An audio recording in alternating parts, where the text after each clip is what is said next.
Hello, good morning everyone, welcome to a new mini blog. বৃষ্টি দেখো না, ছাড়ছেই না। একদিকে ভালোও লাগছে আর একদিকে ভালোও লাগছে না। যাই হোক, সকালবেলায় ফ্রেশ ট্রেশ হয়ে আমি এখানে রান্নাঘরে ঢুকেছি নিজের জন্য একটু হরলিক্স বানানোর জন্য। তো হরলিক্সটা বানিয়ে খেয়ে নিলাম।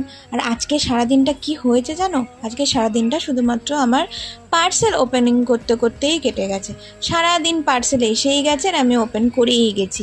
প্রথমেই দেখো, অরিওর জন্য একটা বেল্ট অর্ডার করেছিলাম, ওর পুরনো বেল্টটা ছোট হয়ে গেছে, তো সেটা এসেছে। তার কিছুক্ষণ পর আবার বেল বাজলো, 3টে পার্সেল একসাথে এসেছে। তার মধ্যে একটা জুট ব্যাগ করেছিলাম, ওটা এত ছোট এসেছে দামের তুলনায়, তো ওটা রিটার্ন গেছে। আর ওইদিকে অরিওর পুরনো পাওয়ার ক্রিমটা শেষ হয়ে গেছিলো, তাই এটা ওর জন্য একটা পাওয়ার ক্রিম। আজ খালি অরিওরই জিনিস। এটা ওর জন্য একটা বটল, কোথাও বেড়াতে গেলে ওর জল খাওয়ার জন্য।